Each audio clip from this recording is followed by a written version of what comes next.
Welcome to Half Full and a Cup of Joe with Joe Fulford, the show that's always overflowing with optimism and caffeine. Joe's got his game face on and his coffee cup full, ready to dive into the world of football. From the Florida Gators to the Tampa Bay Buccaneers and beyond to college and NFL football, Joe's got the analysis, the insights, and the passion to get you pumped up and ready for the game. So sit back, relax, and fill up your cup with Joe.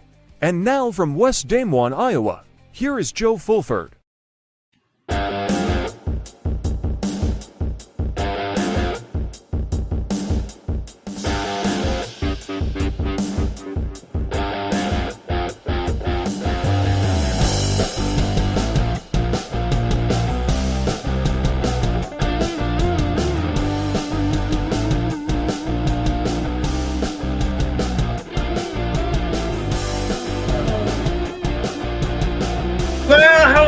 There, all you wonderful people.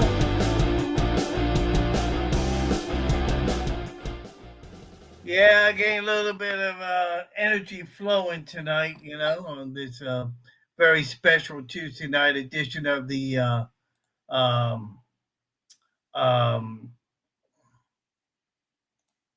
because of everything that's happening tonight. Welcome to this edition of Half Full and Cup of Joe.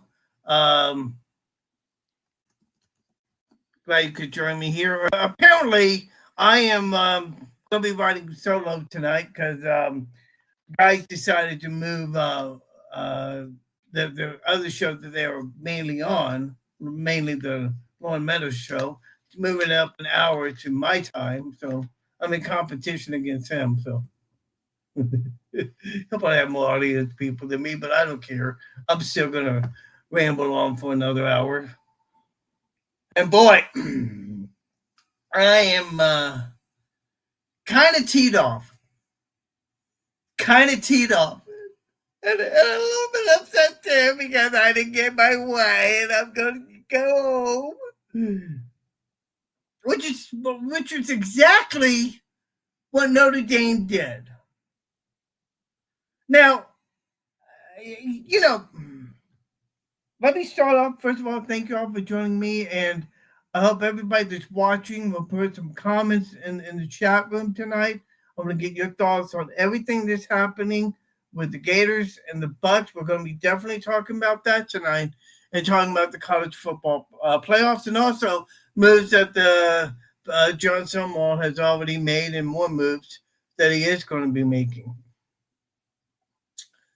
But what a wild week and a half it's been, and it really all got started with everything that happened, with everything with the Lane Kiffin kind of deal, everything that happened with that, and all the other moves that went on, the John Summerall hiring and everything. Those moves are going to be made and everything. People be bitching and moaning about Summerall being the head coach. Of course, once they heard him, they were already, on board with him. And I am too.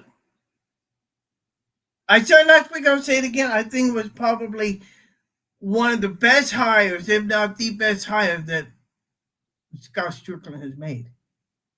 Okay. And just found out that he had done an interview with a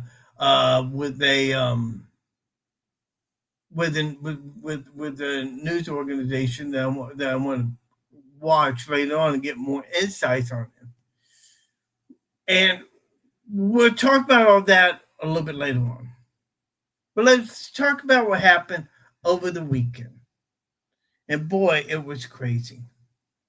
And it all got started Saturday night when, the championship games all were being played. We saw when the SEC had their game on Georgia versus Alabama. Georgia just put a whooping on them. I'll give you the score here in just a minute. But, I mean, it was it was a beatdown. It was a beatdown. 28-7 was the final score in Alabama at in Atlanta. But it was more than just a game. It was a beatdown. I mean, they could not. Alabama could not get anything going. I mean, even the stats proved it.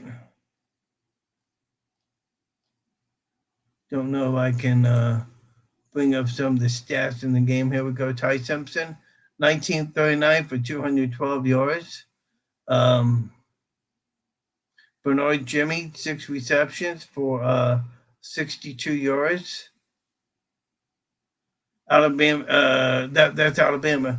Gunnar Stockton, 20 of 26, 156 yards, 3 touchdowns, no INTs. Zachariah Branch, 5 receptions for 53 yards. Nate Frazier, 13 carries, 52 yards. I mean, it was just a shellacking. And for Alabama, they were only able to amass 209 yards on the day, 212 from the air. They had a negative 3 yards rushing. Now, let this all set in, people.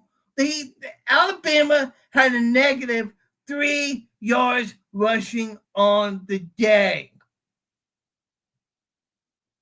Let that sink in now as we go through. As we go through all this, and talk about this game, talk about everything that happened. Negative 3 yards, and they ended up just losing the game and losing it badly in the worst way possible.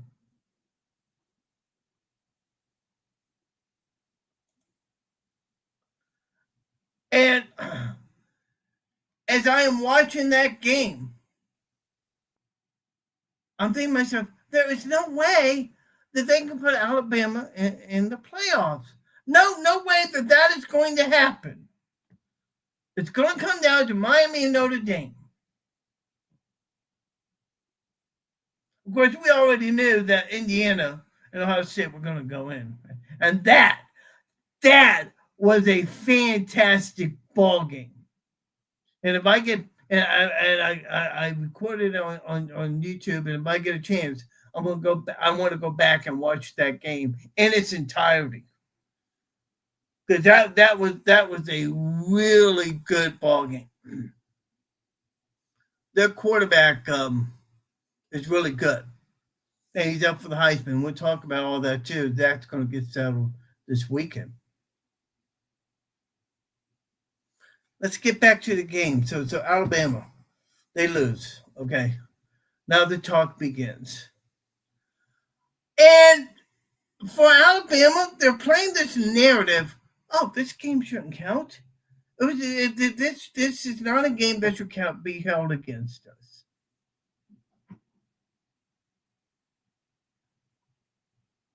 And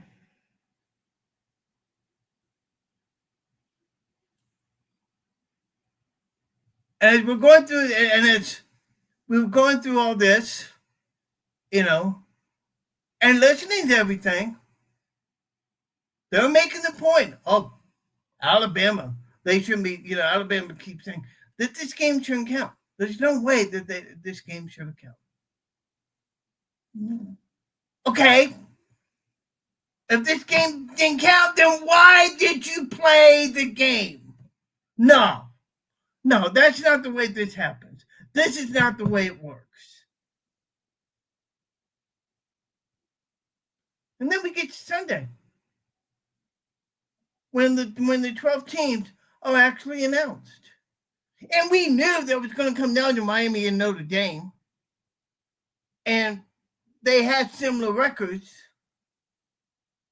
And for Miami, they ended up getting in. That's why they should. Because they beat Notre Dame. I don't really have a problem with it. My problem becomes Alabama getting into the playoffs with a 3-loss record, people. 3 losses. And you played against a team when you had a -3 rushing yards. Are you freaking kidding me? There's no reason for that. If you didn't want the game to count, don't play the game. But that's why it's there, for an SEC championship. And I guarantee you that had Alabama won the game, yeah, they would have probably automatically gotten into the game. But let's just say they didn't. They didn't. Their narrative would be that, oh, but we won the SEC championship. We should be able to get in. No. You can't have it both ways, boys. You can't have it both ways. And a lot of you are going to disagree with me on this, and that's fine. But then the story comes out that Notre Dame has decided that they don't want to play in a postseason bowl game. Do not even put us in a postseason bowl. We're not going to play in it. And to me, what it really sounded like as the day went on was they were being a bunch of babies. Oh, I don't get my way. You're not playing fair. I'm taking my toys and going home. You're not playing fair. See you next year. Are you kidding me?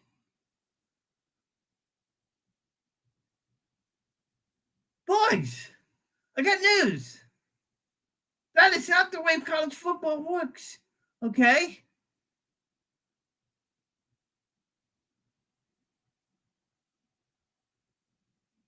And now, Notre Dame has been coming out and saying, "Oh, we've been working really hard over the past year. We're tired, and we just feel like we need our guys to rest. But rest assured, we're going to be coming out playing playing real hard next year."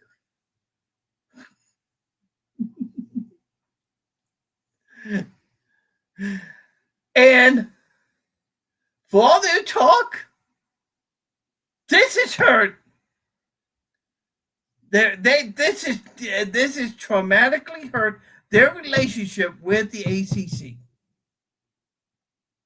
If there was ever any talk of Notre Dame joining the ACC, you can forget about it. Ain't gonna happen. If there was any talk of the Notre Dame joining the Big 12 or the Big 8, not gonna happen. And what's funny now is we come to find out in all this that come next year, should Notre Dame have a winning record, they have what's called a memorandum of understanding that they'll be automatically into the college football playoffs. And when I heard that, I said to myself, this isn't about the best teams in college football. This is about a network organization that is deciding who should be in the playoffs. Excuse me.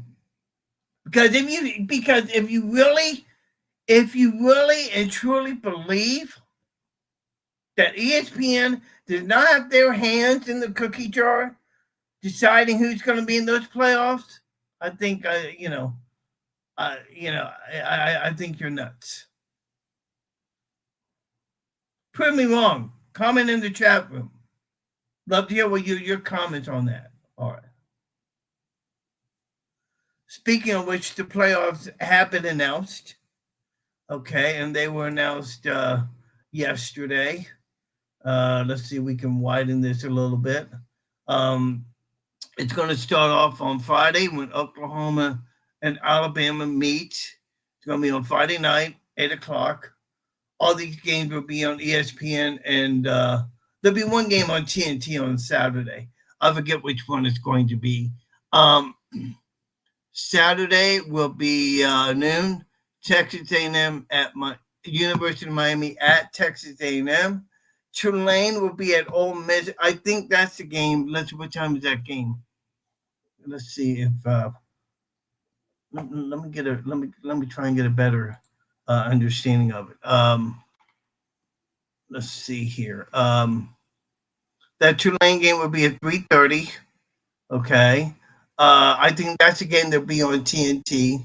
And the nightcap will be Oregon against James Madison.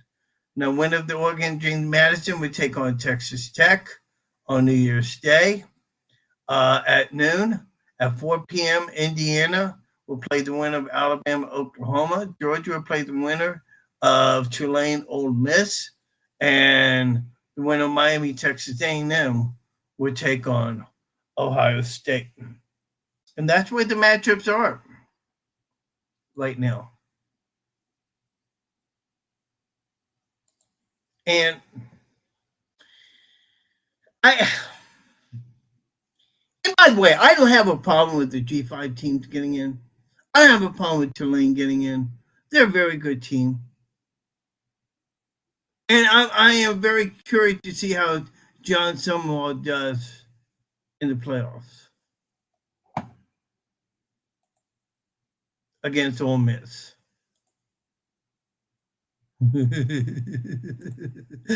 Oh, you know what? It just dawned on me that John Summerall is going against Ole Miss's former head coach, Lane Kiffin. What if Lane had stayed? What if Lane had decided to stay? To think of the stories that would come out on that. I mean, that would be unfreaking believable. But as you all know, Lane decided to jump ship and decide to go to LSU. Pete Golding gets a job at Ole Miss.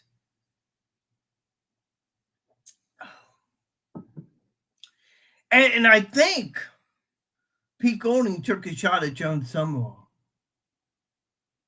I think Golding took a shot at John Summerall. I didn't have time to read into it, but that's what I heard. That he took a shot at John Summerall. I really would love to know what was being said. I really would love to know what was being said in that shot.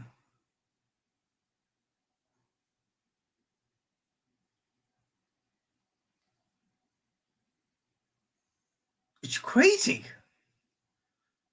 It's just really crazy when you really think about all this. And I hope like how Tulane comes out and just destroys Ole Miss. I really do. Not only because of the fact that it's John Summerall, okay, but also because of the fact that I think that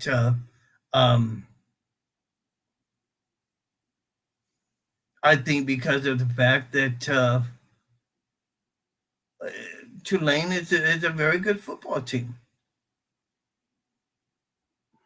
I think it's gonna be an excellent game. I really do. Now, will it match the game of Indiana versus Ohio State? And Ohio State lost that game in the last couple of minutes when they missed a surefire field goal, just shanked it. And Ohio State lost its first game. And those Michigan faithful, they're just yelling, jumping up and down together. They hate Ohio State with a passion. They really do. Oh. And as we get ready for the playoffs this weekend, Miami versus Texas A&M starts it off. Alabama, Oklahoma starts it off on a Friday. They're so evenly matched, but I hope Oklahoma wins simply because of the fact of the whole Kalen DeBoer I cannot stand Kalen DeBoer. Not after that stupid narrative that Alabama put out. Oh, but the SEC championship game shouldn't count. And to be fair about it, um, oh, who's the Georgia coach now? And I forget. But he comes out during the post game, after game during the press conference, and he even alluded to the fact of being such a long season, how this game was actually like a ninth game in the SEC, which is what they're going to go to next year now. And I want to get into more of that in just a minute. Anyways, I'm taking Oklahoma in the game on Friday.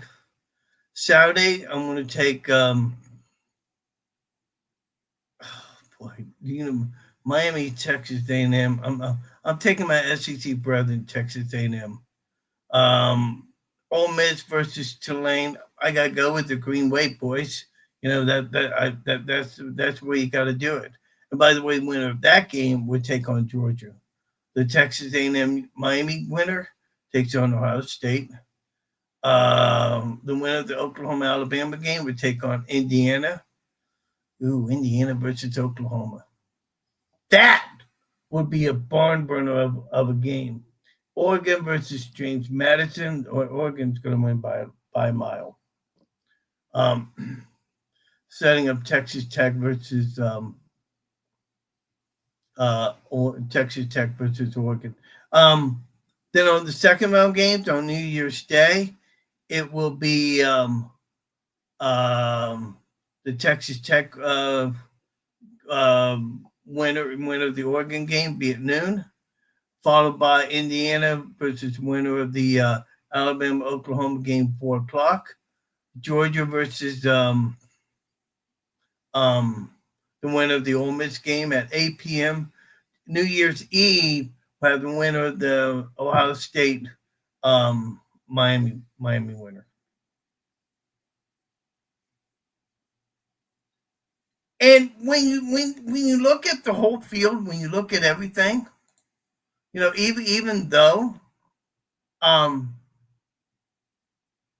I would tend to even though I would tend to have issues with even though I would tend to have issues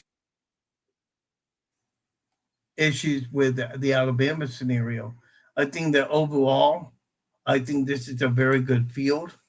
I think that this is I think this has the making to be a terrific 12 team field. They're going to go to 16 next year. And I mean, 16. I don't think you have as much argument as 12 team, but then you're going to get those guys who 17, 18, 19 think, oh, we should be in the playoffs. So it's never going to stop. You're always going to have a lot of bitching and moaning and yelling, but this committee did itself a disservice. And one of the reasons why people are bitching and moaning and yelling is that every week during the football season, ESPN would have a college football rankings that would come out every Tuesday. Now, there's a lot of consistency that should be going away. That the only rankings that should matter should be on when the college bowl games come out. I can find reasons why yes. I can also find reasons why no. Are there too many shows? Yeah, maybe. Maybe not have the rankings released to like week 8 or week 9.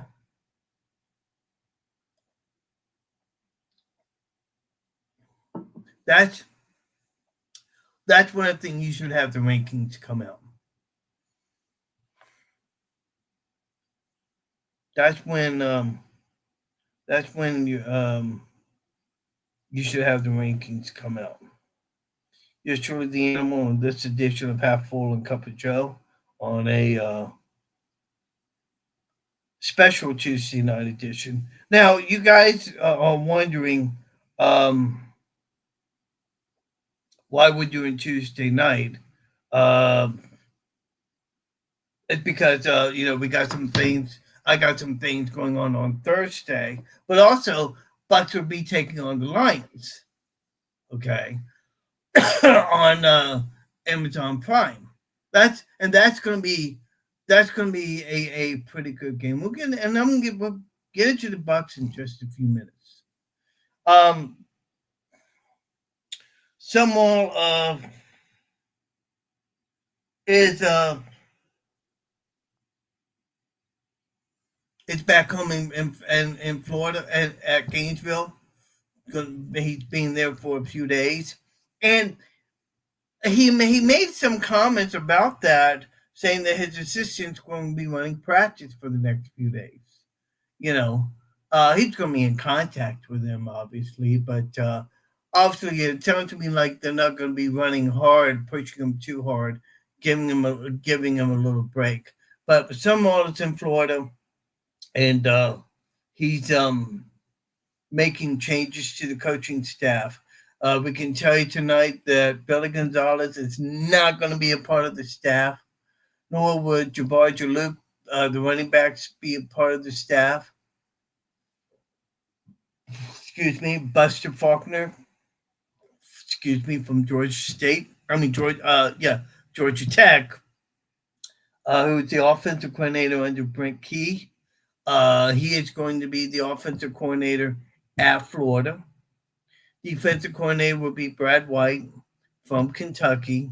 2 excellent hires right out of the gate. Made some great moves. We find out that the SEC first and second teams were announced. Jake Slaughter was named on first team offensive lineman. But here is what's an insult. Jaden Ball was named to the second team. Second string all SEC team. Kind of find that to be an insult. But at the same time, I think that for Jaden Ball, I think that it gives him that little incentive to want to play harder. And there were a few guys, Underwood, a couple other guys that slipped my mind that were named third string on the Austin Barber, Trey Smack, and Rocco Underwood were named to the third team All SEC Gators for the Gators. Third team All SEC. So that's really good. Trey Smack's going to have a great career in the NFL. I think Austin Barber, I don't know that Barber gets drafted. I think he's very good. But whether or not he gets drafted, that's going to be a interesting development to follow.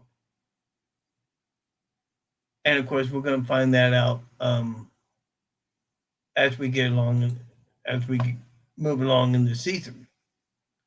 So,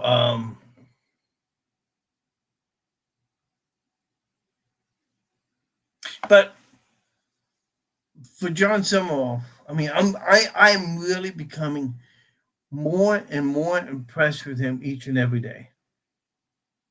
I understand he sat down with Josh Pate in an interview with him. And I think in the end, I think that Scott Strickland made a terrific hire. You know how they say that the second place guy is probably better than the first? This is what happened. And if you believe everything you're hearing, especially from Strickland, for someone he was high on the list of candidates. He was very high on the list of candidates, probably second behind Lane Kiffin. And yes, it is confirmed they did have discussions, but they weren't impressed with them. And now as we find out, now as we find out, it's probably the best thing that's ever happened to Florida Gator football. But I'm excited about the future. We're going to find out. What happens here in the very near future. I would tell you that Faulkner already has been out on the road. Faulkner's already out on the road recruiting. Okay, he's already out on the road recruiting. And as a matter of fact, already reached out to a couple of players who has announced that they have received offers. So they are definitely hitting the ground running. Make no mistake about it. They are definitely hitting the ground running. Let's see.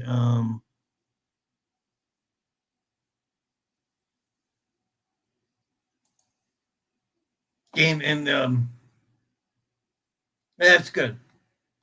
That's going to be interesting to see who all comes on to the scene in terms of coaches.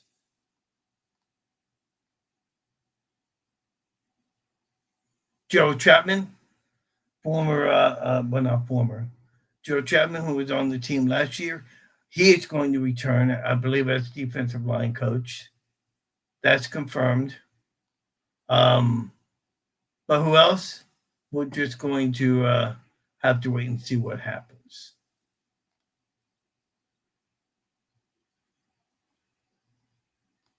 And not much news is happening in terms of football. They the season's already done. It's completed. I mean, it's like, bam, done, completed. And for me, my season ends when SEC This Morning on SEC Network has their final show. Once it's done, season's over. In terms of the regular season. Now they're going to have a couple other shows with the college football playoffs, obviously. So that's going to be fun to watch. But it's going to be interesting. Usually the Animal riding solo tonight on this edition of Have Fun Cup of Joe. Like what you see, hit the like button there on Facebook. Or you want to make some comments, by all means, please comment in the chat room. Love to hear your thoughts. Get some debate on things, whatever you want.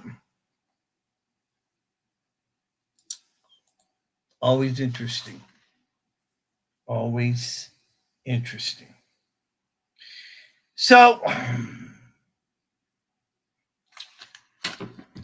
while we talk about the uplift spirits of the Florida Gators and them start trending a little bit upwards, how about the Pewter Power Boys, Buccaneers? Oh my gosh! I mean, excuse me. You look at all that and everything that went down with what happened Sunday at Ray J. Look, I admit it was rainy. It was a pathetic day. I mean, we saw some key injuries, and we just saw some horrible play, both offensively and defensively. I think that I think I saw where for Baker Mayfield, I think he had like 14 of 30 for 122 yards, one touchdown. And, of course, he threw an interception. Bucky Irving, 15 carries for 55 yards. Rashad White, 11 carries for 52 yards. I can't understand why they don't give Rashad White the ball more. He used to be so good. Yes, he's very good coming out of that backfield and catching the ball. But why they aren't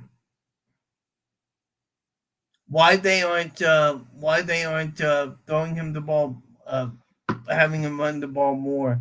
I have no idea. Let's see. Um,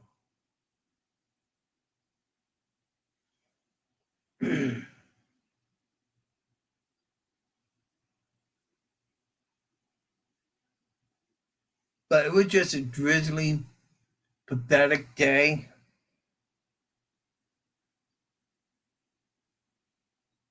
It was just a drizzly, pathetic day.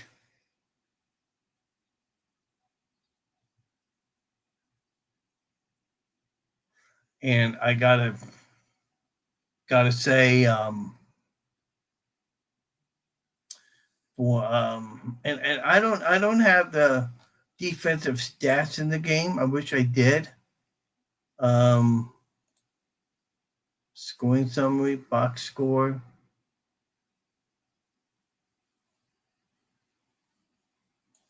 I mean, this is crazy. And the Bucs only have 301 total yards on the day to New Orleans 260. They had less penalties. New Orleans had 10. Bucs had 7. Penalty yards 82. And they even won the time of possession. But they just could not pull it out. You know?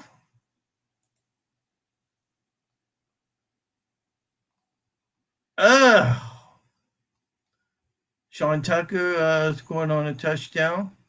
Bucky Irving caught a 24-yard pass.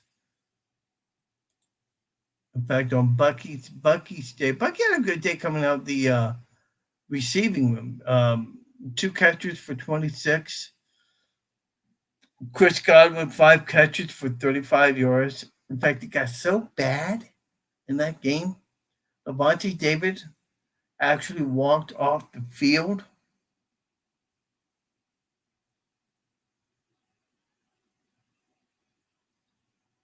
And didn't even address reporters. Just walked off the field. I guess he showered quickly, got in his car and left. Didn't even speak to reporters. That's not good. And as I've said, if this thing keeps going, I don't think the Glaciers is going to have a choice but to fire Bolts at the end of the year. In fact, I am not going to be surprised if we see that happen at the end of the year.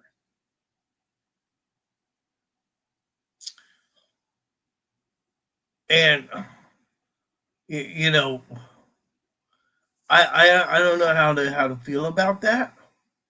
I mean, are we ready to start a whole new era, a whole new regime with this team? I don't know. I don't know how to feel about that. I know that the Bucs can't keep going this with the direction that they're going in right now. Now, I will say this. I will say this. There is hopeful for this team to come out of this slump that they are in right now, because with the 4 games that they have left in the season, I know for a fact they're going to play Carolina twice, and that starts this Thursday. Actually, this Thursday is going to be Atlanta at home. And then they travel to Carolina. Then they travel to Miami and come home, finish it up with Carolina in the regular season. I mean, if they can even, they don't have for the Bucs. They don't have to be this gigantic offense. They just have to pick it. They just have to pick up the game a little bit, take it up a notch, maybe two. And if they do that, they can just destroy. They're going to kill Atlanta. Okay, this Thursday, 8:15 Eastern, 7 p.m. Central on Fox. Check it out on Prime Video, or you can hear the game, hear the call on the radio on 98 Rock with me, Gene Deckerhoff, Dave Moore on the call. Forget Dave's, along with TJ Reeves. And oh, by the way, and while we're at it, this could be the last 4 games we get to hear Gene Deckerhoff. Because it's quite possible that this may be his last season in the booth. He's not doing Florida State radio anymore. He's just doing the Buccaneers. And he's going to go down as one of the greatest, in my opinion, one of the greatest, if not the greatest, NFL play-by-play man in the history of the business. And I'm honored and pleased to have known Gene. I know he's a Seminole and I'm a Gator, but there's also that level of respect you have with Gene. And I love him. And hopefully, Lord willing, the creek don't rise. We can try and get Mean Gene to come on. I love for Mean Gene to come on. Love to get Buddy Martin to come on. One. But yeah. That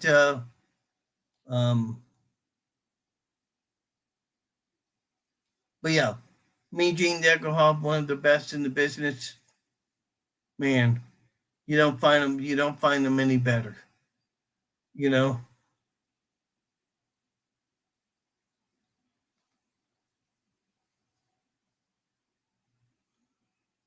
You're sort of the animal on this edition of Half Full Cup of Joe on this beautiful Tuesday night. Thank you all for watching. We're always thankful. Got comments? By all means, post them in the chat room. Love to get your thoughts, your ideas. Oh, this is interesting. Switching gears for a minute. By the way, did you catch the game last night? Eagles and the Chargers?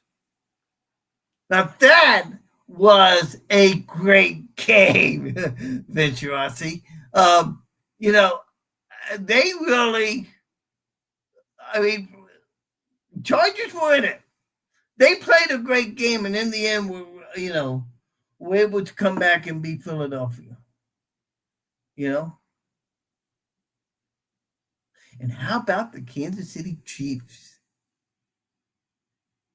Quite possibly, no, they are not going to be AFC Western Division champion for the first time in a decade.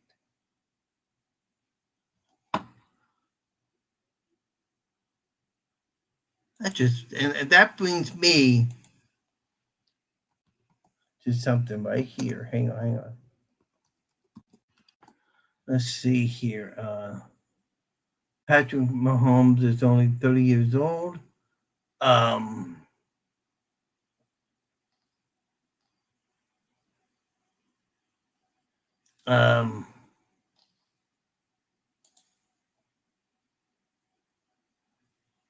Let's see here.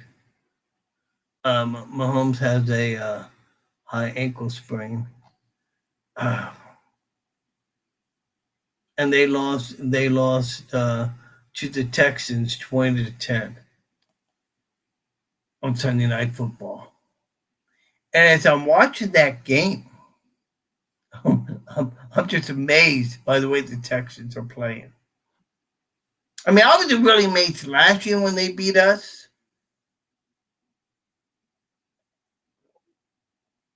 C.J. Stroud is definitely coming into onto his own.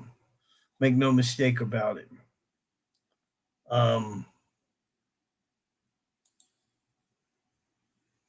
Let's see here.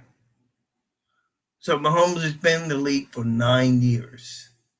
Wow, 9 years. Patrick Mahomes has been in the league. So that's interesting. That's interesting.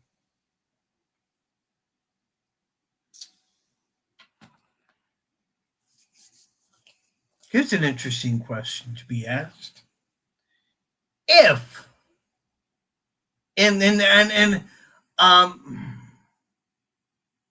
this is a big if, because I tell you the Glaciers are known to keep their intentions close to the vest. Kind of like what Scott Strickland did with the whole Florida Gator deal, and he even admitted that so in an interview on another sports show that their intention was to keep it close to the vest. They didn't want to bring out any news or anything like that.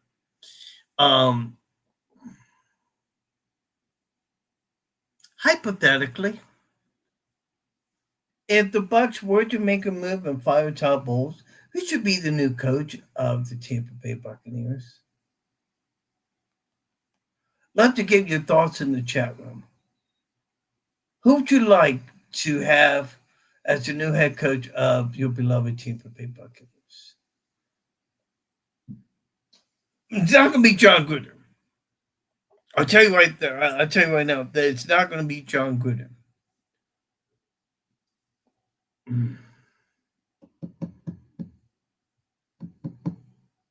Speaking of which, James Ludeman unable to join me tonight on the show. And he even said last week, to bank it, that John Gruden will be the new head coach of the South Florida Bulls.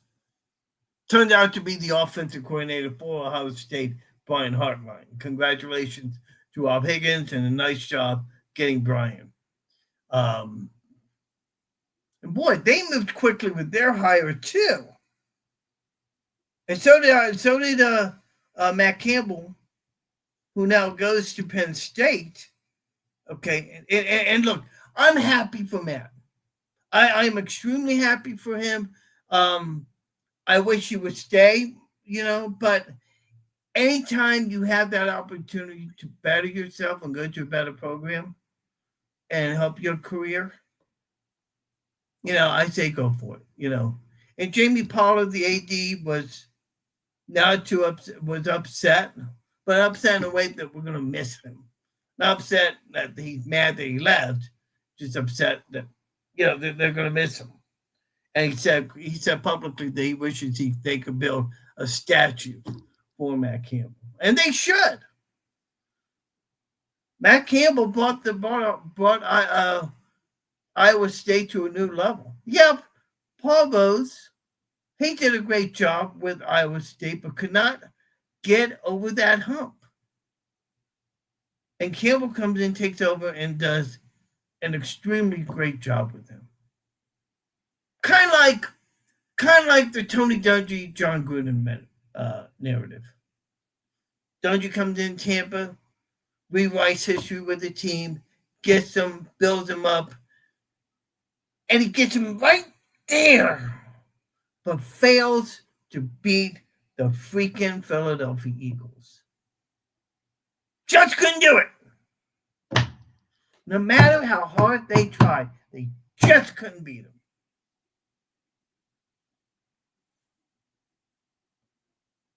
Glaciers make a change, bring in John Gruden. What happens? Gruden takes him up the next level, wins him a Super Bowl. The rest is history. And it should be noted, back then, the Gruden acknowledges that, hey, even though I took him there, Tony Dungy was responsible for that. And Tony knows it. He knows it. And in the end, things work out great because he ends up going to Indianapolis and he gets a Super Bowl ring.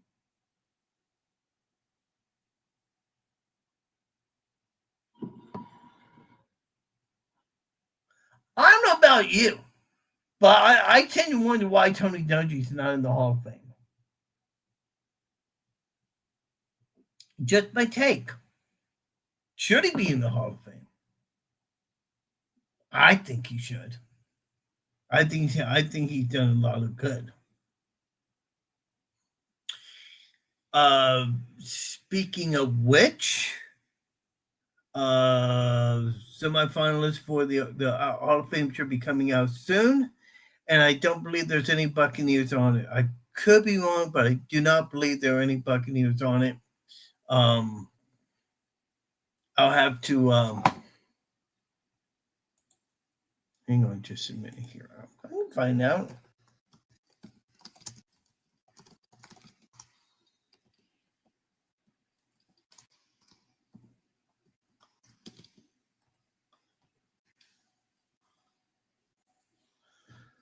Let's see. Let's see here on the ballot for the Hall of Fame.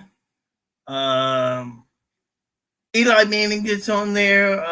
Bill Belichick should be on there. No, I don't know. There are no Buccaneers on here for 2026. Thought there may be, but there's not. So hopefully that my man will get off in just a little bit and join us for about 10-15 minutes. Let's see here. BYU and Clemson. BYU is up by 4 over Clemson, the Jimmy V Classic. 128 to go in the game. BYU is ranked 10th in the country. Then after that, it'll be Florida versus UConn in the second game. So that's going to be interesting to watch. Speaking of watching, we got some interesting games coming up this week. As we get into our TV, let you know what's happening this week with the games. We already told you that the Army-Navy game will be this Saturday night, actually 2 p.m. Let's see here.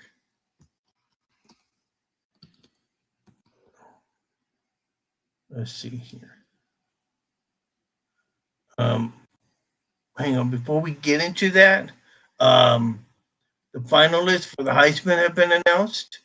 It's going to be Fernando Mendoza, quarterback from Indiana, Diego Pavia, quarterback from Vanderbilt, Julian Sain, quarterback from Ohio State, and Jeremiah Love, running back from Notre Dame. I hope that Pavia wins it. I really do. I can see the case for Mendoza. I really can, but I think Pavia has. I think Pavia has the PR behind him.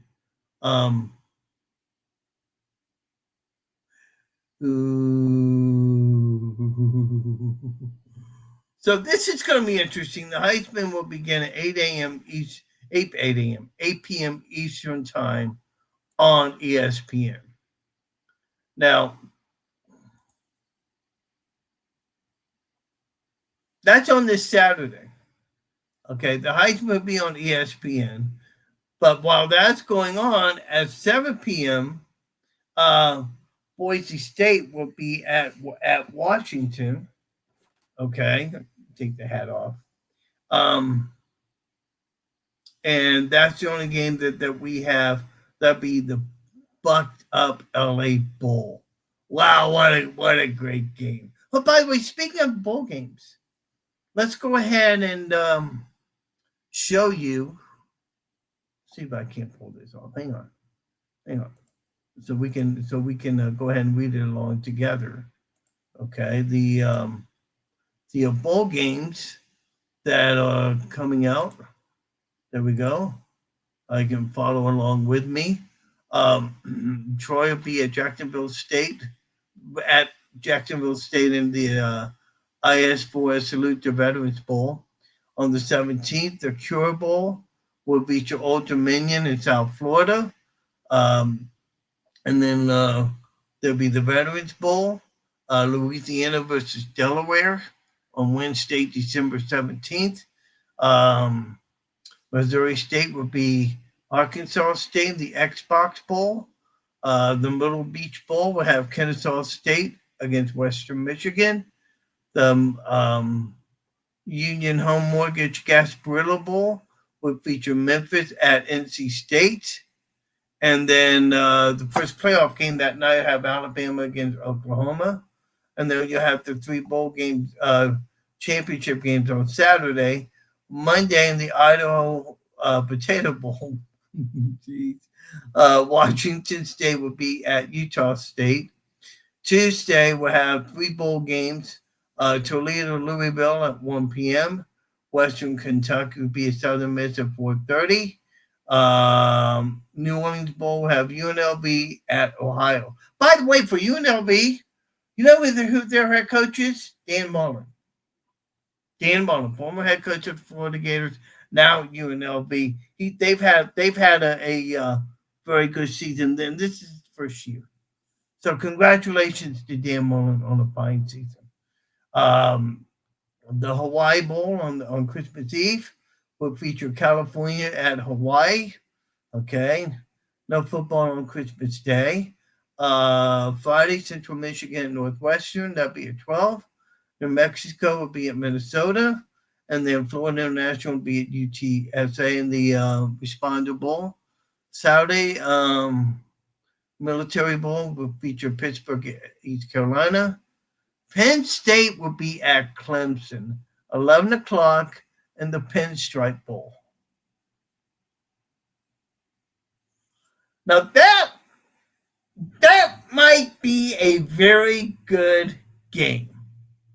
That could be a very good game. UConn be an Army. Georgia Tech will be at BYU in the Pop-Tarts Bowl. The Arizona Bowl will feature Miami against Ohio. Virginia will be in the Gator Bowl. Virginia will be at Missouri. LSU in the Gator Bowl will be against Houston. December 29th, Georgia Southern will beat Appalachian State. The 30th in the Birmingham Bowl. 30th, the Radiant Independence Bowl will feature Coastal Carolina, Louisiana Tech. Tennessee will be at Illinois for a 4:30 game in the Music City Bowl. The Alamo Bowl will feature USC at TCU. In the Reliant Quest Bowl at Raymond James Stadium, it will be Iowa against Diego Pavia and Raymond James. Reliant Quest Bowl, formerly known as the Outback Bowl. The Sun Bowl will have Arizona against Duke. Michigan will be against Texas. That's going to be a real good game. Nebraska will be at Utah, 2 o'clock in the Las Vegas Bowl. And then you have the first round, the second round games for the playoffs on New Year's Eve and also on New Year's Day. Friday, Rice will be at Texas Tech. Navy will be at Cincinnati in the Liberty Bowl. The Holiday Bowl will have Arizona against SMU. Wake Forest will be at Mississippi State in the Mayo Bowl. I'd like to see Jeff Levy get dumped on with some mayonnaise. That'd be fun. That'd be fun to watch. Thursday and the 8th and the 9th will be the playoffs, college football playoffs, and then followed by semifinals, followed by the national championship game on Monday. January 19th. And those are your bowl games coming up, college and bowl games coming up. And then we got the NFL games going on. Long weekend. Let's turn our attention to that weekend. Of course, Bucs Atlanta Thursday night on Prime. Want to watch that? Cleveland will be Chicago, Baltimore, and Cincinnati. The Chargers be at Kansas City. That's gonna be a good game. That's gonna be a fun game to watch. Buffalo will be at New England, Washington at New York, Vegas at Philly, um, Jets at the Jaguars, Cardinals will be at the Texans. Um, the afternoon, Green Bay will be at Denver for a 3:25 matchup, Central Time. Detroit at the Rams, 3:25. Carolina at New Orleans, 3:25. Tennessee, San Francisco, 3:25. Indianapolis, Seattle, 3:25. And then the Sunday night game will be Minnesota at Dallas, 7:20. Then the Monday night game, Miami will be at Pittsburgh. And those are your games that's coming up this weekend in both college and the National Football League. Always have wanted to say that, the National Football League. When you see my boy's going to come on so we can talk to him for about 15, 20 minutes, get his perspective on what's going on with the play, his perspective on the college bowl outlook. See if he's crying. Going to take his toys home because he doesn't get his way.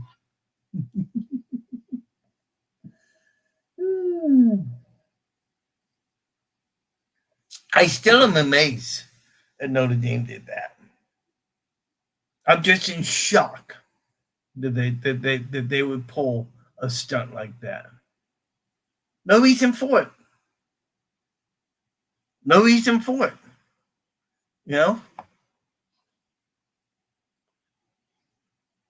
See what's going on here. I think BYU just pulled it out over Clemson in basketball. Yep, right at the buzzer, boys. Is the game over with? Think so, because the players are running onto the court. So yeah, BYU must. Yep. BYU defeated Clemson in basketball, and so we'll have the Gators coming up in just a little bit as they take on UConn in the nightcap of the Jimmy V Classic, which is what that is, by the way. And basketball is going to be interesting for the Gators. Oliver Ryu, who's like 7'9". This is a tall. This is 7'9". Hi, hi. I'm playing against you. Oh my lord! Oh, that's funny. It's a 7'9" guy. Wow. What else were we going to talk about? As far as the Rays and what's going on with them with baseball, we can tell you they're making some moves. They have some people looking at some sites for the stadium. You read all reports, it looks like things are going good on that end. So I would say within the next 30 to 45 days, the Rays may make a decision. I expect that. But who knows? We never know what is going to happen there. Let's see. Let's see. You're in. Huh? What? I'm here.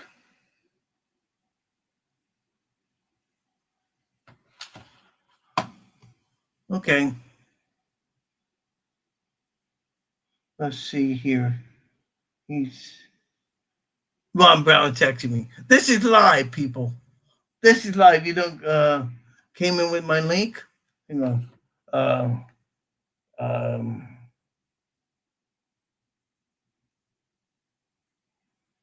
okay, apparently my link didn't work.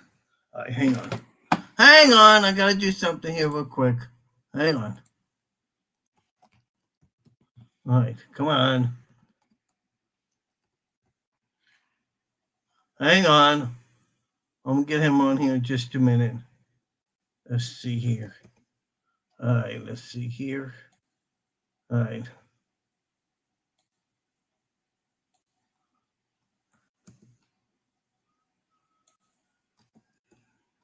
Okay. There we go.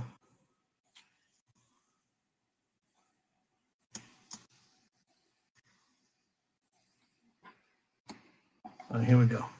Hang on just a minute, people. This is live even as we speak. Let's see here. Let's see here. Copy. All right.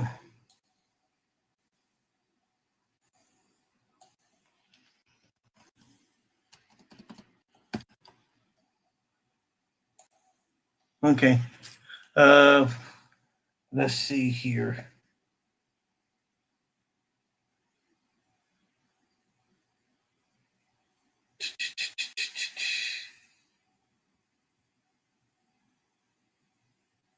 Okay. Oh, okay. Should be there in a minute. He'll be here, I promise. Then I guess my link didn't work.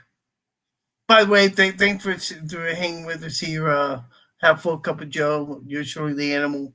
Hanging out with you on a beautiful Tuesday night as we get as we have some things going on with the Bucs playing on Thursday. Didn't seem right for us to do a show, so that's why we're doing this tonight. Let's see here. My boy is okay. Let's see here. Let's see here. All right.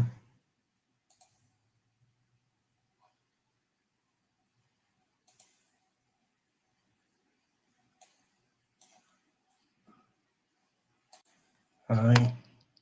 Let's see here.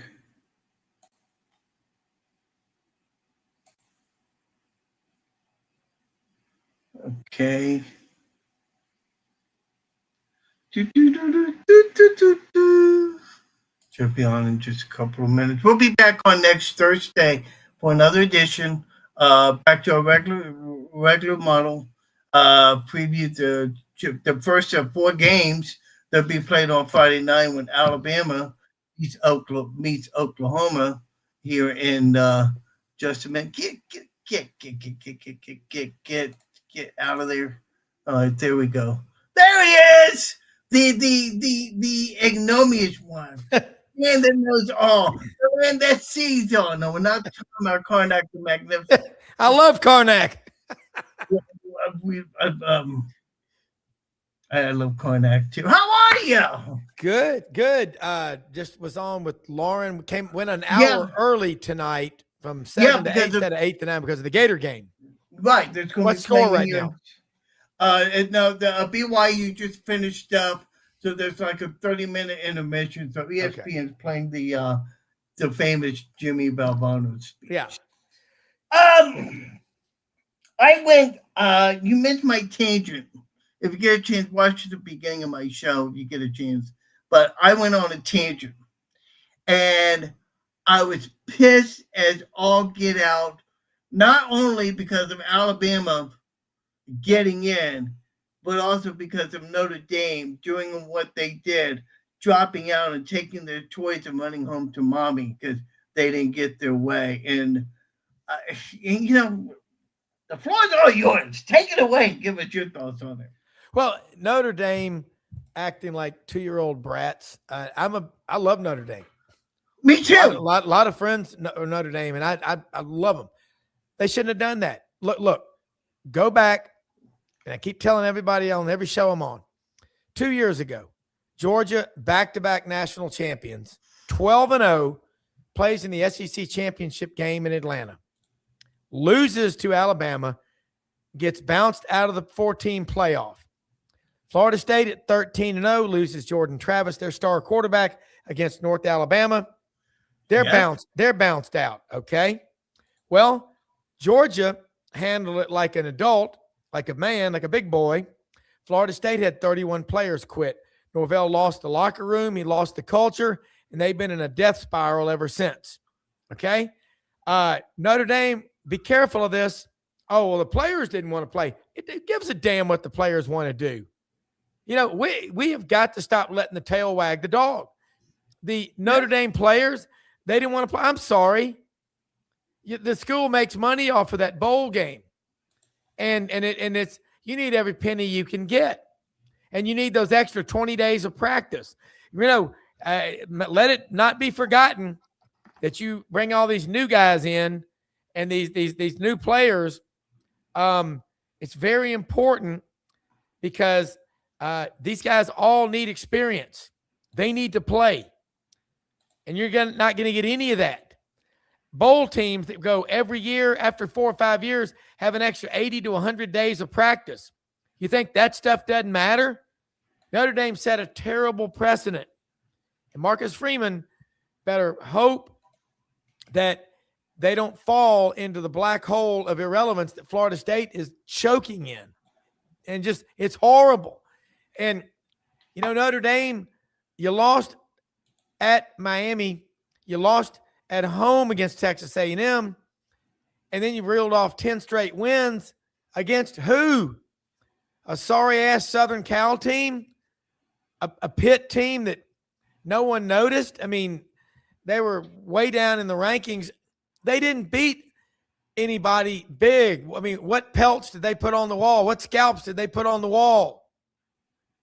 They didn't. I mean, Alabama shouldn't be penalized for playing in a conference championship game. Well, wait, hang on. Let me stop you right there. And James Ludeman has hopped on. We're gonna bring him on. James Ludeman is like Phil Collins because he is speaking in the dark tonight. He's Sean Connery. Hold on. There we go. All right, there we go. Get the lantern going, James. Okay. James is going to wholeheartedly disagree with me on this. Okay.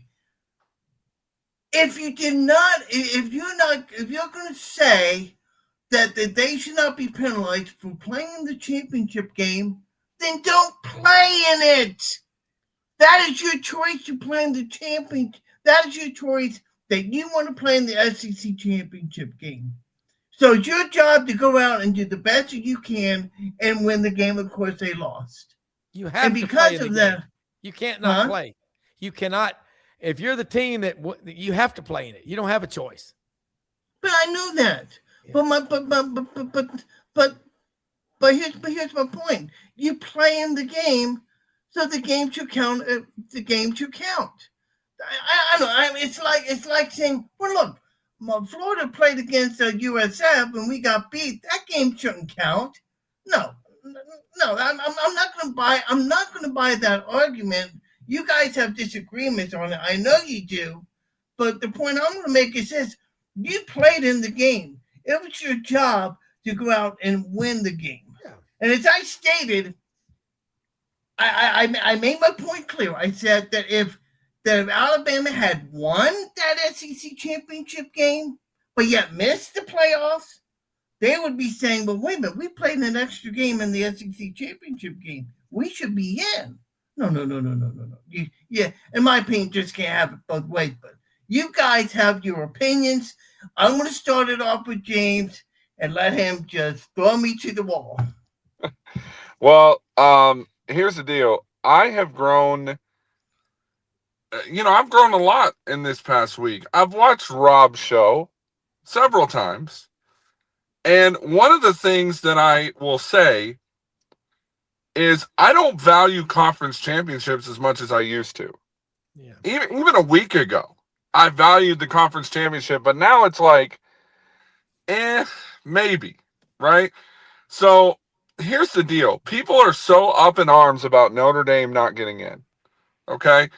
You lost to Miami head-to-head. That's why Miami's in, period. You can say whatever you want about what has happened, about everything that's gone down. You lost to Miami, who was also on the bubble. Head-to-head still matters. That's the big issue for a lot of people, right? The other side of this, and I saw on Rob's show, and I can't remember his name, going off about how Notre Dame didn't get in. Well, Pete Cordelli? Pete, yes. Yeah, and he coached there with Holtz, yes. Right. So, and I get the Notre Dame love. I get that. And to be honest with you, I was shocked that they didn't get in. Yeah. But I will say this. Play in a conference. Yeah. Stop being an independent. Like, go to the ACC. Go to the Pac-2 or whatever it is now. Like, figure it out. And Notre Dame is going to keep having the same issue unless they run the table or unless they play teams that have good records, who are ranked in the top 25. Then we're going to keep having this discussion about Notre Dame until either A, they get in a conference, or B, they expand the playoff, which I think is going to be coming sooner rather than later. I genuinely believe it's going to 16. If not next year, it'll be the year after. I promise you that. And we heard in Tim Tebow kind of commented on this during the pregame show that he felt like that this might be the last SEC conference championship game. And Rob, I have not heard anything about this, but could it happen because of the fact they're going to 9 SEC games next year? Well, Tim needs to realize there's contracts and TV contracts, and there's a ton of money that comes out of these conference championship games. Right. But anything's possible.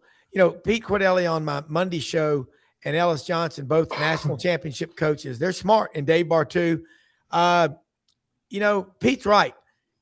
The Big Ten, 18 teams, 9-game conference schedule. SEC, 16 teams, 8-game conference schedule.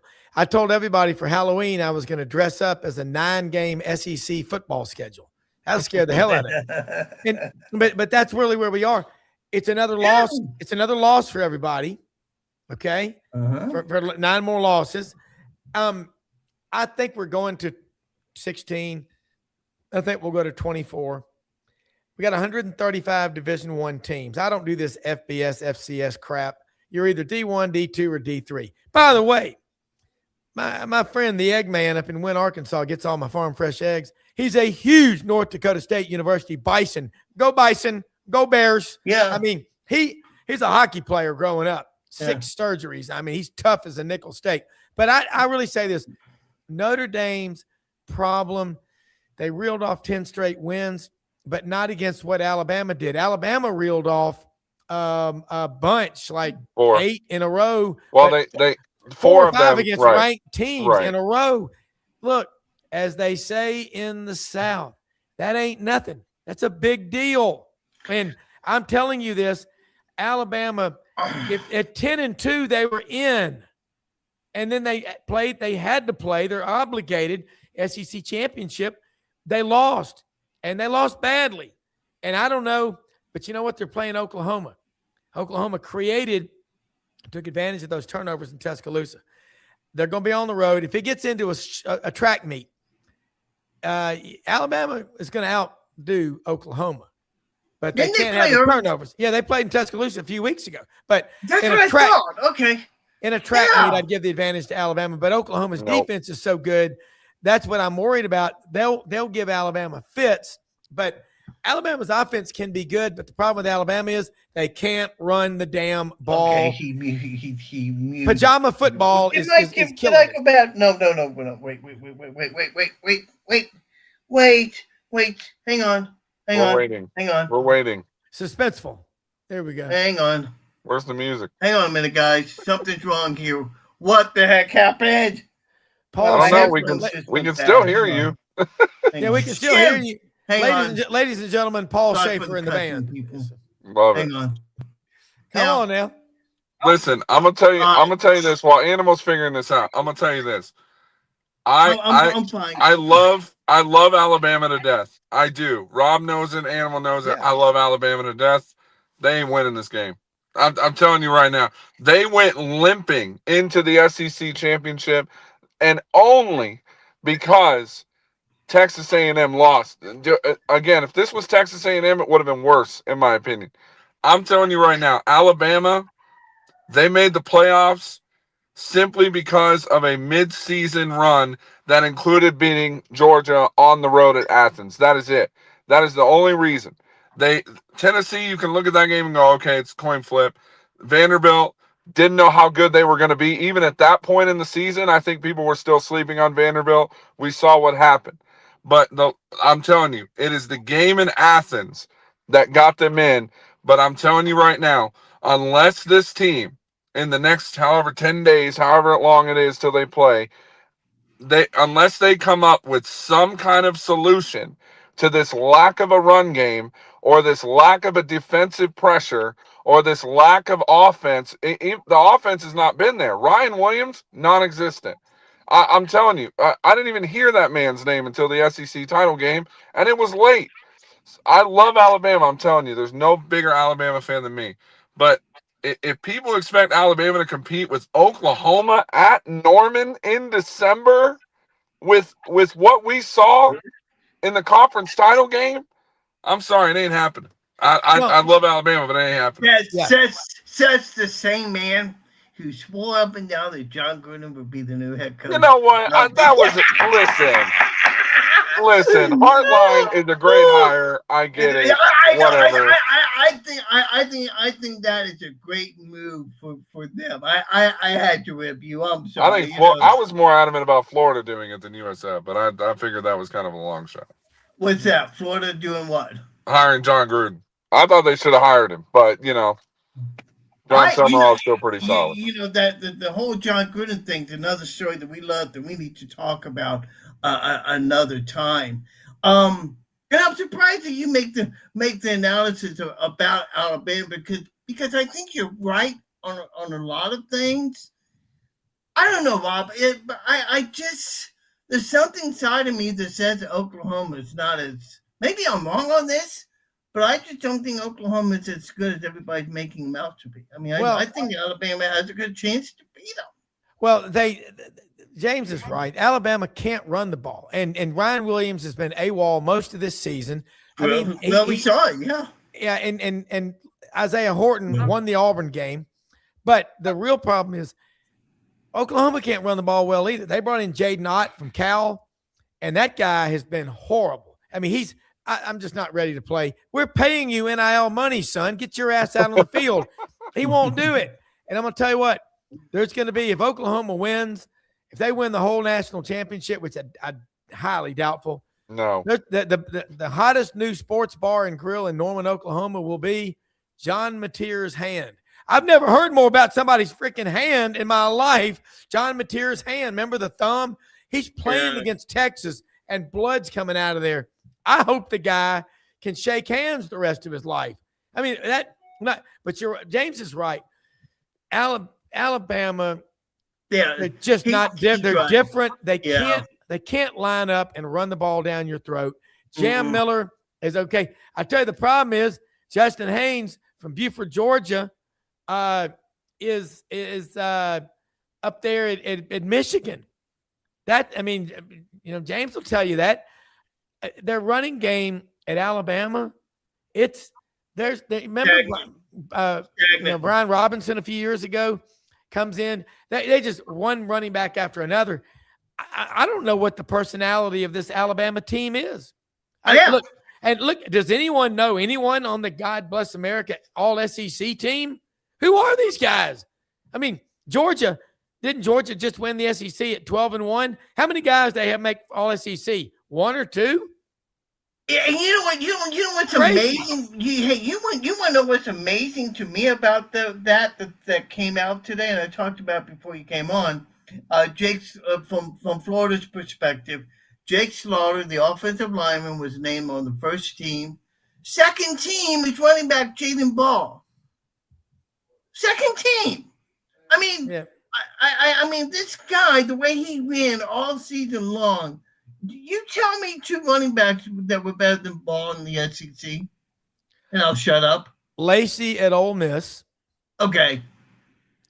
You know, hard to argue with him. And the way Nate Frazier's been playing at Georgia lately, hard to argue with that. Ball just didn't get enough carries, but Ball is a strength room. He's a freak. And give him enough carries. I do think exceptional player. But what we've got now for offensive line play in the SEC is pajama football. Yeah, pretty much. I will agree with that assessment. He's Rob Browne. He's James Ludeman. You're truly the animal. Half full cup of Joe. Next Thursday will be the day before the championship game. As we come back on, we'll analyze that. I don't know if James will be able to join me because of a different girl sport that he likes to coach. But By the way, how'd your team do tonight? They're still in there. I stepped out for a little bit. We've been doing technical work with our master coaches, so I've been kind of just filling in here and there.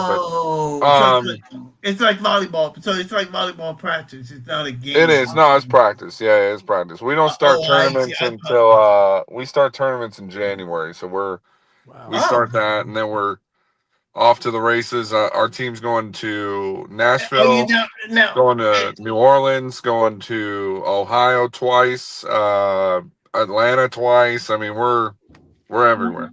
Well, talk a little bit about what the volleyball team is. Is it one school? Is it a group of students from across the state? A league? I mean, yeah, this is club. So it's club travel volleyball. So it's we have a club mid Tennessee, Middle Tennessee. Here in Smyrna, which is about 40 minutes from Nashville. And yeah, we're awesome, man. It's a great club, great girls, and again, it's all ages, so it's 12 to 18s. We have some smaller teams that don't travel as much. We have our ones teams which travel pretty much anywhere. Cool. So yeah, we've been here. This is our second year here, so it's been pretty fun. We really like it, and we're doing well, but yeah, it's been good.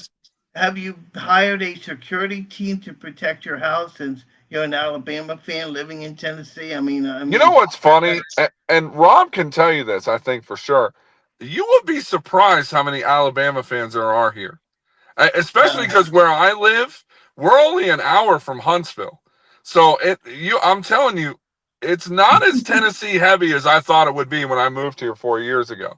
It's actually, there's a pretty good mixture of a little bit of everything. Vanderbilt's kind of the behind of those two right now, but they're starting to kind of trend upward for obvious reasons. Yeah. But Tennessee and Alabama, like, there are people here who are on both sides of that. When I went to Nashville, I think you're muted, Rob. When I went to Nashville about a month or two ago, I saw about 45, 50 people in Gator gear. I swear to you. And it was like, hey, go Gators. Hey, go Gators. It was awesome, you know? There's a ton of Auburn and Alabama fans in Nashville and Middle Tennessee. Mm-hmm. When Auburn or Alabama play Vanderbilt, traditionally, they'll take 80 or 90% of the stadium. Oh, we went to Alabama basketball there last year, me and my son. They called it Coleman Coliseum North. Yeah. Because it's literally like like more than 3/4 of it were Alabama fans, including me and my son, by the way.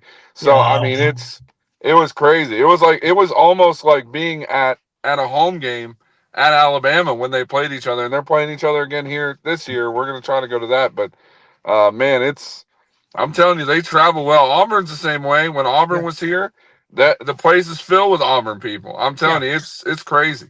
It is, and what's really funny is you can't if the radio broadcasts, which for Auburn and Alabama, go to all the states around Alabama, you've got, I mean, not all the Alabama fans and Auburn fans live in the Yellowhammer State. Right. I mean, they're Memphis. They're Auburn fans in Germantown, Collierville, East Memphis on any given day. You will see more Auburn and Alabama stickers than you will Tennessee. You know what's funny is I can drive. Crazy. I said I was an hour from Huntsville. I Yeah. can drive about 30 minutes south and pick up the Crimson Tide Sports Network during a game. Like yeah. I literally I can't pick it up where I live, but it's not even 30 minutes, 15 minutes. I can pick up the Crimson Tide Sports Network. So it's crazy. Like I'm telling you, you'd be shocked at how many different variety of fans, including Florida fans. I've seen it here too. Lots of my friends. My brother-in-law lives here. He's a big-time Gator fan. I'm telling you, they're everywhere, man. The SEC is all over the place. Wait a second. You just told me that you have a family member that's a Florida Gator fan. Oh, I have a lot of family that are Gator fans. One of my good friends, who's like a dad to me, he's a big Gator fan. My brother-in-law, my sister is a Gator fan. I'm a Gator fan too. I love the Gators too. I don't hate the Gators at all. I knew there was some reason why I liked Ludeman. Okay, Yeah. as we wrap this up, okay, Heisman Trophy Saturday night. Give me your selections. Oh man, Bob, I already know what Rob's picking because I've watched the show. I think. Yeah, I think he said it. It's a Diego Pavia because he's the true definition of what the Heisman is. He's an elevator. He elevates everybody around him to play their absolute best. And without him, Vanderbilt's 3-9. I mean, it's a disaster. And they might be picking out a tombstone to bury them in the cemetery of football irrelevance. He is that important to Vanderbilt. He's the greatest player in school history. The highest Vanderbilt player ever in the Heisman was 7th place in 1936. I think it's going to be hard to overcome all the regional bias for Mendoza. I want him to win it, but I think Mendoza's going to win it. But I think Diego would be the best story, the story that college football needs right now. And James, we were downtown Nashville back in late October. I was up there with my friend who helps people love in Nashville. It's a really cool group helping homeless people up there and finding them jobs and shelters and stuff. And we're at Bricktop eating dinner. And look, there are mobs of people walking the streets at 10 o'clock on a Monday night. And one of my friends, they're all Memphis people that live in Nashville. And they said, Browne, it's the new Vegas. You come here 3 or 4 days, go buy you a bunch of tacky clothes, get liquored up, go act like a fool on Broadway. And then 4 days after that, you go back to your normal life as a processor, whatever the hell you do. You're a surgeon, you're an attorney, but it's becoming the new Vegas, Joe. Nashville is BSC, and you know what that means. Oh yeah, Crazy. Oh yeah. James, who you like? Man, this is so hard. I really liked Diego Pavia until Indiana won. I say that to say, because again, it's 1 versus 2. You can say whatever you want. There is not one sane person that picked Indiana to win that game. Not one. I know there's people who may have said that they did, but in their heart, they believed that Ohio State was going to win that game. 100%. I think pound for pound, play for play, I think that was probably the best football game of the year, without a doubt, next to the Indiana game a few weeks ago. I don't know. That A&M and South Carolina game was wild. That junk was. But I'm saying, the 1 versus 2 was exactly what it should have been. It was a heavyweight fight, and that to me is why I think Mendoza wins, because he got in a heavyweight fight against the team that was the number 1 team the entire season. Think about that. They were number 1 the entire season until the conference title game. And the Indiana made Ohio State look normal. And just think about that. Like, that is a big, if Kirk Signelli does nothing else in his career, he took this Indiana team from nothing, from zero, from worse than Vanderbilt. They had a worse record than Vanderbilt did. Yeah. Overall in college history. So I think for that reason, Mendoza wins the Heisman. Now, do I want him to win it? No. I think Diego Pavia should win it. Because to Rob's point, he's a guy that if you're talking about the turnaround of a school, both quarterbacks have done that. They've taken Indiana from nothing to a number 1 seed now in the tournament. You've taken Pavia, taken Vanderbilt to 10-2.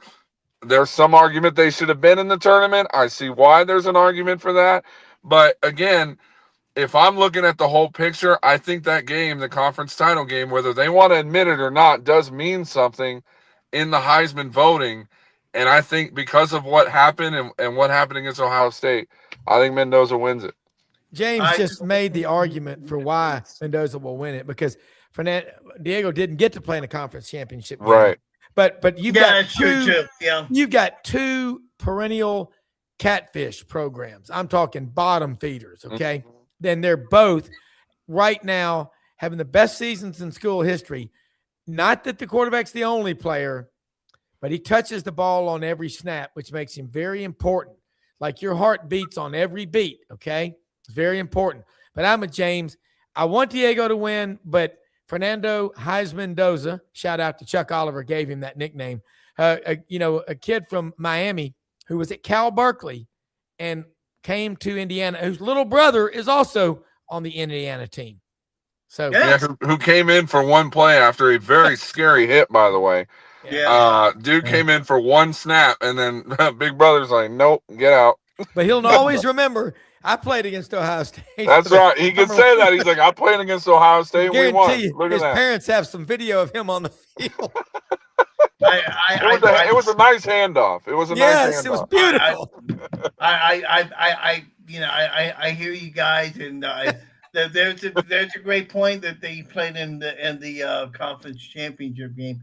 I think if you go by the best player in college football, I think it's Diego Pavia. If you want to go by the best contributor to his team to help him win, I think it's going to be Mendoza.